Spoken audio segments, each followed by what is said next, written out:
Bon, ben bonjour à tous. Je vais vous parler de quelque chose qui a eu lieu il n'y a pas très longtemps, sauf que c'était pas dans une galaxie lointaine, très lointaine. C'était sur le projet Suivi Plus, et on a eu en fait un besoin qui était assez spécifique. C'est-à-dire que Suivi Plus, en fait, c'est un projet où il y a où c'est les gens sur les chantiers qui ont à remplir notamment des observations. Et du coup, ils avaient besoin de quelque chose qui fonctionne partout, y compris offline. C'est-à-dire que même s'ils étaient sur un chantier où il n'y avait pas de connexion internet, ils devaient être en mesure de pouvoir travailler. La solution que Mathieu, Valentin et moi-même avons utilisée sur ce projet pour permettre cela est PouchDB. Donc on peut se dire, comment faire pour faire une appli offline. Donc on se dit, on va réfléchir un peu, on va oublier les langages client-serveur comme PHP, on va pas faire du Symfony aujourd'hui. Par contre, donc, on va passer par du JS. Mais une question demeure. Parce que on se dit, on s'authentifie, ça se fait côté serveur. Après, on peut se balader sur notre appli, c'est uniquement client. Mais à un moment, il faut bien que mes actions soient sauvegardées. Donc, que faire? Que faire dans ce cas de figure?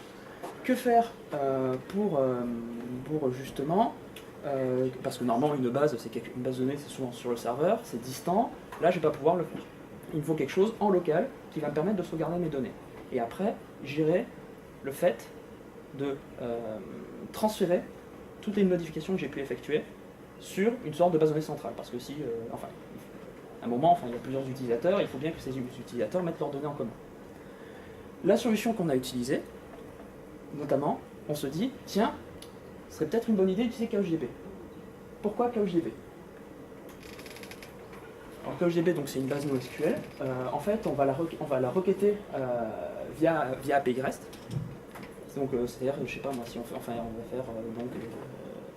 slash nom de la base, slash ID, slash, je sais pas moi, on met juste l'ID, ça va nous renvoyer le document en JSON. Mais surtout, la raison qui nous a fait utiliser CouchDB, c'est qu'il est conçu pour répliquer facilement les bases. C'est fait pour, c'est le principe de, lorsque l'on n'a pas une base centrale, faire en sorte que on copie différentes instances de la base à n'importe quel moment, et qu'elles se synchronisent toutes entre elles, qu'elles se notifient les évolutions. Il n'y a pas de, normalement une base classique comme MySQL, ce qui va se passer, c'est que lorsque un utilisateur est en train d'écrire en base, ça va être bloqué, les utilisateurs vont devoir attendre, il y a un système de token pour, en gros, que ça se fasse à chacun de leur tour. Là, non, c'est vraiment, tout le monde peut accéder à toutes les données en même temps, écrire en permanence, parce qu'en fait, il y a, avec chaque document, il y a un système d'historique. C'est-à-dire que lorsque l'on sauvegarde un nouveau document, ce qui va se passer, c'est que, en fait, on ne fait qu'ajouter une révision à un document, on ne supprime pas les révisions précédentes, et après, ce sera à l'utilisateur, ce sera à l'appli de déterminer quelle révision est la plus pertinente. Par défaut, il prend la plus récente, mais ça permet d'avoir une gestion des conflits assez fine et vraiment à la carte. Donc, c'est bien, oui, aussi, ce qu'il y a, c'est pour requêter, donc je vous disais, c'est du REST, mais on ne va pas s'amuser à faire juste slash ID. En fait, ce qu'on peut faire avec CouchDB, c'est tout un système de filtre, de vue. C'est de se dire, sur cette page-là, je vais renvoyer tous les documents qui vérifient certains critères. Et du coup, c'est super pratique de requêter là-dessus. Qu'est-ce que j'ai d'autre? Donc, on va démarrer par installer CouchDB. Alors, c'est peut-être la phase la plus compliquée de cette formation, parce que, en fait, si vous faites juste apt-get install CouchDB, il va vous choper la version 1.2 peut-être. Et il n'y a clairement pas ce qu'il faut dessus. L'idéal, c'est de choper la 1.5. Donc, on le fait à la manuelle. Et ça nous permet, donc là, la commande tout en bas, cœur HTTP 127.0.1.5984, on arrive sur CouchDB, il nous fait coucou, on est là. Si on met, je sais pas moi, si on crée une base qui s'appelle timesheet et qu'on fait du coup slash timesheet, on aura des infos sur la base avec le nombre de documents, le nombre de révisions, ce genre de choses. Donc voilà comment on va requêter sur Couch. Alors Couch, il vient avec différents outils. Les deux principaux dont je vais parler, donc à gauche c'est un Futon, je ne sais pas si les gens connaissent, et à droite c'est un berceau, comme on dit, Cradle en anglais. Donc je vais démarrer par Cradle. C'est-à-dire que nous, ce qu'on se dit, bon, c'est bien gentil de faire une base couch, mais il faut un moment, il faut la remplir. Il faut la remplir, et bon, généralement, sur des projets, les gens vont utiliser enfin, des bases classiques. Ou alors, il faut remplir. Donc là, dans le cadre de Timesheet, ce que l'on a fait, c'est que, en fait, pour récupérer les derniers timesheets, donc là, on passe par l'API de Lean, et donc Cradle nous permet de se connecter sur la base couch, et de sauvegarder les données qu'on récupère à la volée sur l'API. Et il suffit de faire ça pour y accéder. Donc,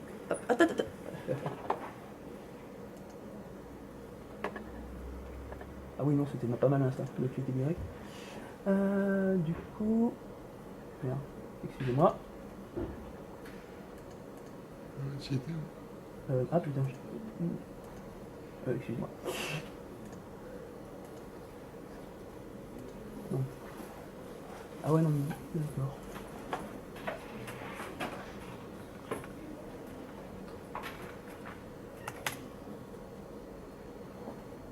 Donc voilà, donc là c'est l'interface Futon dont je vous ai parlé. Et donc on voit ici qu'en fait on a les documents de timesheet. Donc si je vais ici par exemple, voilà, on voit pareil, typiquement, bon ça c'est une de mes anciennes timesheets. Donc là par exemple on peut voir bon, la révision, on peut voir, il n'y a pas de version précédente parce que la base est flambant neuve. Mais voilà, donc on a nos documents.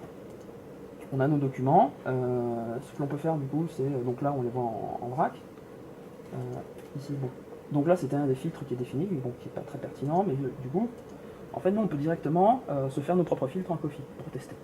C'est-à-dire que là par exemple je dis, donc on va pas renvoyer le username, on va renvoyer la date, et on va dire if,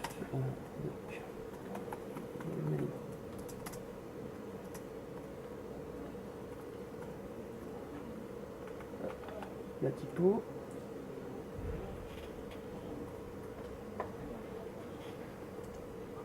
Voilà. Bon, là j'ai pas mis un filtre très pertinent parce que j'ai que des timesheets, mais après on peut vraiment voir ce qu'on a en base de cette façon, la plupart du temps. Voilà. Hop. Donc Futon c'est vraiment l'interface qui nous permet de mieux visualiser ce qui se passe. Donc voilà, on a une base couch et elle est peuplée avec les données qui nous intéressent. Donc maintenant, bon, la formation dans le titre, il y a quand même PostGB, il y a un moment, il faut bien qu'on le rajoute.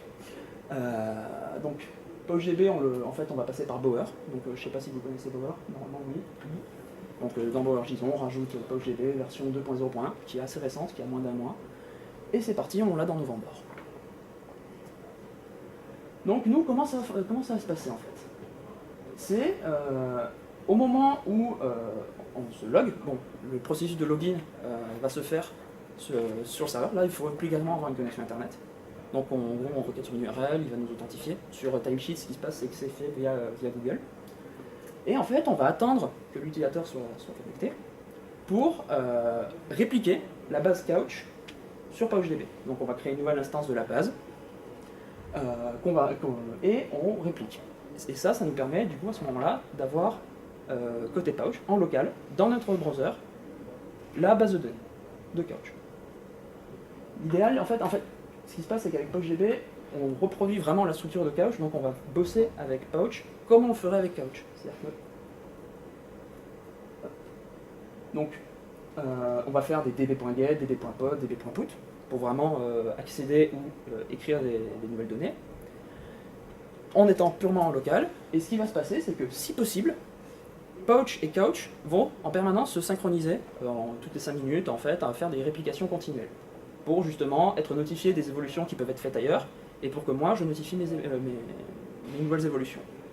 Mais si cette phase, enfin si on est hors connexion, si c'est juste pas possible, ben, ce n'est pas grave, ça ne se fera pas.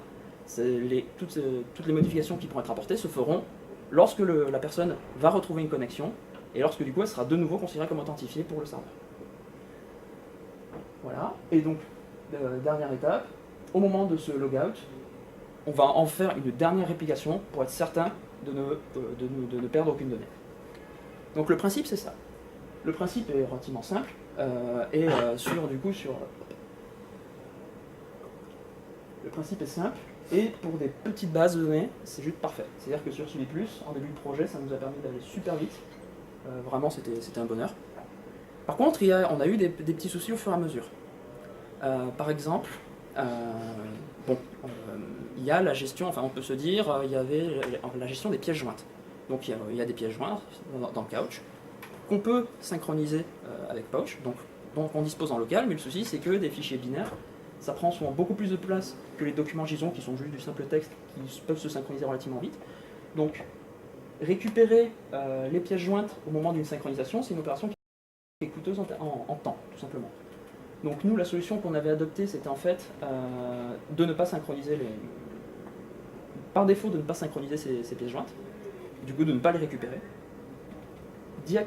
Et en fait, l'utilisateur pouvait faire en sorte, en gros, de choisir les documents qu'il pouvait synchroniser et conserver en local parce qu'il se disait, ces pièces jointes-là, je vais en avoir besoin. Mais c'est une étape qui nous a pris pas mal de temps de dev parce que c'était quelque chose quand même qui était assez compliqué. D'autres problèmes On a eu, oui voilà, en fait dès qu'on a eu des bases de volume plus important, donc problème de performance pour la synchronisation qui mettait plus de temps, aussi les requêtes qui mettaient parfois plus de temps à être effectuées. À un moment on avait pensé à l'idée de créer peut-être plusieurs petites instances de bases de données, côte à côte, pour essayer de remédier à cela, mais en fait dès qu'il y a plusieurs instances c'est encore pire. Autre problème, on a eu quelques bugs, notamment à un moment sur la réplication. En fait, ce qui se passait, c'est que quand il répliquait, donc je vous disais là pour l'instant, on lui a dit de absolument récupérer toute la base Couch. Ce qu'on peut faire avec Couch, du coup, c'est faire, enfin je vous en ai parlé, c'est de mettre des filtres pour dire dans tel cas de figure, si ce document ne te concerne pas l'utilisateur qui aura filé des paramètres en requête, tu ne synchronises pas ces documents-là. Et en fait, ce qui va se passer, c'est que cette condition, il va la vérifier en fait pour absolument toutes les révisions d'un document. Parce qu'un document vient avec son ensemble de révisions. Et du coup, ce qui va se passer, c'est que par exemple, on avait eu un document, enfin une affaire, qui au départ appartenait à un utilisateur, qui avait été switché, qui avait été attribué à un autre utilisateur, mais l'ancien utilisateur l'a récupéré quand même, parce que justement, il y avait cette ancienne révision qui matchait les critères et qui du coup était répliquée.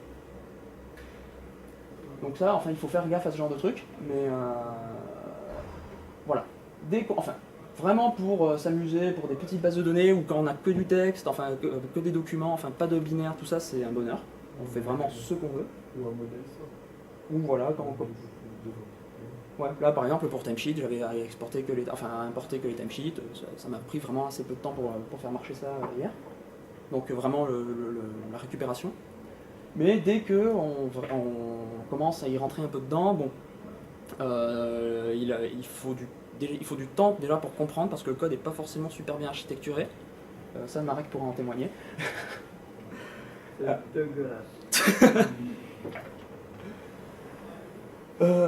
D'ailleurs, oui, Marek a été cité dans la 2.0, donc la release qui est arrivée il y a peu, parce qu'il a fixé, en fait, il y avait un souci de synchronisation avec Safari. Donc il a corrigé ça avec Benjamin. Voilà, il fait partie. Ah oui, ça mérite des applaudissements. Après, on a eu pas mal de problèmes donc, il y a quelques mois, mais c'est quelque chose qui évolue quand même assez vite. C'est-à-dire que justement, je parlais d'une 2.0 qui est sortie il y a moins d'un mois, qui tient compte justement de certains des bugs qu'on a pu avoir pendant le projet. Donc, ce n'est pas dit que ces problèmes se seraient présentés si on démarrait le projet maintenant. Ouais, Tristan ? J'ai une question, je ne sais pas si tu vas en parler ou si ça a déjà arrivé dans le cadre de ton projet, mais comment tu gères les conflits quand l'utilisateur hors ligne revient en ligne et essaye de pousser vers CouchDB des modifications et que la base a été modifiée d'une manière à ce que ces modifications soient plus permises? Qu'est-ce qui se passe? Oui. Alors ça... Par exemple, ouais, je vois ce que tu... modification serait plus permise dans un NoSQL par exemple. Par exemple, j'avais chez moi une version d'une timesheet qui était personnelle et elle a été modifiée en ligne. Et comment est-ce que je vais faire le merge proprement? Quelle est la stratégie en fait de gestion des... Nous, en fait, on a eu ce cas de figure, c'est-à-dire que justement, je parlais des affaires qui étaient switchées d'utilisateur. Si justement, une affaire change d'utilisateur, alors qu'au final, la personne qui pouvaient du coup être dessus et faire des modifications, il fallait discréditer ces modifications-là. Et en fait, comment on a géré ça? Ça se fait, c'est pas évident, mais ouais. Non, C'est basé sur la révision du coup. Ouais, ça y a. la Enfin, révision qui gagne, donc ça y a pas de problème. Mais par contre, effectivement, pour ton cas, ça va être plus compliqué si tu mets des gestions de droit de. ouais, il a fallu gérer des scores. Sinon, lui, je crois qu'il est tout bête pour la dernière révision. C'est par exemple, Par défaut, il prend la révision. Tu essayes de faire une modification sur une ligne qui, d'un autre côté, a été dilétée. C'est du NoSQL, donc. Si tu as dilété une entrée et que tu essaies de la modifier, tu vas pas gagner. Dilété, c'est juste une révision de plus avec underscore delete. Ok. Donc tu as une révision qui arrive par-dessus, quoi qu'il arrive. Tu as une révision. Comme il y a eu des changements entre-temps, toi tu étais à la révision 20 quand tu es passé hors ligne. Entre-temps, il y a eu révision 21, révision 22 où ça a été supprimé. Tu reviens en ligne, tu avais fait des modifs entre-temps, tu pushes la révision 23. Et il te dit que c'est un conflit, puisque toi tu voulais toucher au-dessus de la révision 20, mais tu étais hors ligne, donc tu touches la 23, tu te dis que c'est un conflit, et après c'est ton système qui peut gérer les conflits. Par défaut, il touche par-dessus, mais il te dit que c'est un conflit. C'est signalé, ouais. En fait, au Par moment où contre, tu vas faire ton. Est-ce que tu peux faire des stratégies de merge ou pas comme Oui, ce que bien t'as- sûr. Ok. Tu as des. Donc, ça, après, c'est à toi de les implémenter. c'est du reste, et en fait, quand tu vas faire un put du coup de ton document, en fait, il va te renvoyer. Je crois que c'est 409 ou quand même je crois. Quand En il y a fait, pas de conflit. Ouais, quand il y a un conflit, je crois qu'il y a. Oui, 409, c'est Ouais, c'est 4. Voilà, t'as un code HTTP qui te ressort tout propre pour te dire attention, j'ai eu du mal. Donc tu peux après en tenir compte dans ton appli, quoi. Après, pour la gestion des droits, enfin, faudrait que je revoie le code, mais on avait eu à gérer ça. Oui, alors juste et si entre-temps, ta stratégie, tu n'as plus le droit de toucher pour je ne sais quelle raison, là par contre, c'est à ton appli client de gérer le problème. Ouais. Si, Ouais, c'était niveau appli que c'était si géré. tu peux pas pusher si tu peux pas pusher de code sur la base, sur le serveur, ben, Non, là c'est typiquement c'est le type d'intelligence qui doit être déporté sur l'appli et pas sur le. C'est pas Couch ou Apple, je gère ça, quoi. Ok, d'accord. Hop. Merci. D'autres questions peut-être pour le moment? Non. Non. Ouais. Bah de toute façon c'était. Nicolas m'a dit il faut absolument un chat pour terminer ma présentation, donc je me suis appliqué et il ira sur le couch, donc il est relax. Merci.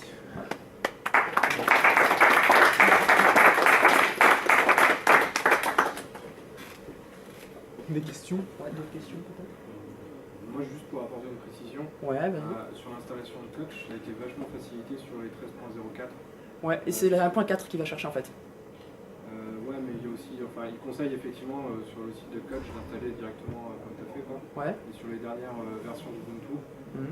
pour citer les grandes distributions, Ouais. effectivement, il y a la possibilité d'installer directement sans avoir à passer directement, Ouais. enfin, passer par le fait de vider l'appli, quoi. Je crois qu'il va chercher la 1.4, donc enfin il y a quand même, enfin même si ça, enfin c'est des révisions, enfin qui peuvent apparaître comme mineures, entre 1.2 et 1.5 c'est le jour et la nuit. ouais, Vraiment. il n'y a pas de gros changements entre la. En perf quand même, c'était sur les perfs notamment. Sur quoi? Ouais. Le serveur, il est performant. Ouais non, mais enfin c'était. Moi je sais que enfin. Bah, c'est parce que, nous on a tous évolué, c'est parce que sur la prod, on utilisait le 1.0. Au début, on utilisait le 1.0.1, Ah ouais non c'est. et du coup, on a téléchargé les sources, et donc du coup, il fallait que tout le monde ait la même version de. Parce que sur le serveur avant, c'était.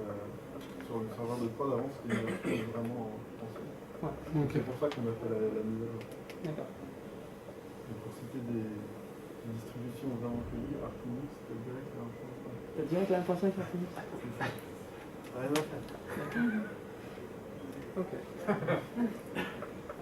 Vous avez trouvé des concurrents en fait, Apple TV? Il y avait du choix en fait, Euh, dans la sélection Bah disons qu'enfin l'avantage qu'il avait pour lui c'était justement, c'était, ouais voilà, la synchro était gérée en fait. Nous en gros on fait db.replicate from to et basta. Il gère le truc. Il y a David qui nous parlait de local forage peut-être. Ouais, mais c'est un système de base de données, mais après, quoi qu'il arrive, stocker dans le local storage, je pense que c'est pas très difficile. Si tu choisis un seul navigateur, etc., et que tu fais que ta propre implémentation. Ouais. J'ai- D'un j'ai- stockage. Après, il faut quand même répliquer, répliquer en permanence ton API quelconque, ton API REST qui est quelque part. Et c'est ça qu'il aurait fallu implémenter en fait. Le système de fetcher le temps. Enfin, parce que là où. Ah oui, une précision aussi, c'est qu'en fait, quand tu spécifies réplication continue, c'est dès que tu as un document local qui est modifié, tu as un événement de changement sur la base. C'est vrai que t'as cet Et c'est à ce événement. moment-là qu'il réplique, donc c'est pas. Oui, il en fait même, pas- même s'il se passe rien, il en fait une quand même périodiquement. Possible. Il en fait une, genre c'est toutes les 5 minutes ou un truc genre. Possible. Mais en tout cas, il le Mais fait après, aussi ouais, de sinon, façon ouais, c'est continue, vrai qu'on avait quoi. fait. Ouais.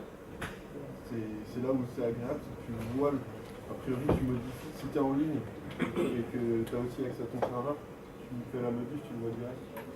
Donc, c'est des stratégies que si on avait dû le faire nous-mêmes, on aurait implémenté un truc plutôt que Et après, ouais. qu'il faut toutes les limites. Ça, et puis t'as aussi la gestion des différents browsers aussi. Enfin, ça me fait penser. Et c'est-à-dire que selon ton browser, tu vois, pour le local storage, il va utiliser soit IndexDB, soit c'est WebSQL. Ouais, soit WebSQL et il se charge de ça en fait. En gros, lui, il va faire préférentiellement, IndexDB. Si c'est bon, ouais. Et après, en gros, il a une liste et en fonction de.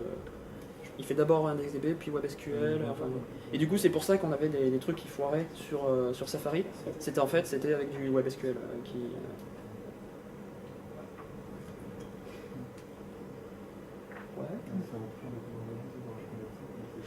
Ouais, mais c'est pour ça donc il y avait ça comme avantage. Et puis le fait que tu vois, enfin ce qui est cool quand même, c'est que du coup tu te pouch, au moins tu le requêtes au final quand tu codes, comme si tu faisais appel à Couch. Tu vois, toi c'est transparent en fait. Et ça c'est cool quand même. C'est lui qui se charge après du passage.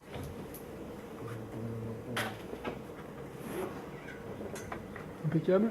Ouais. Ben, merci. Merci.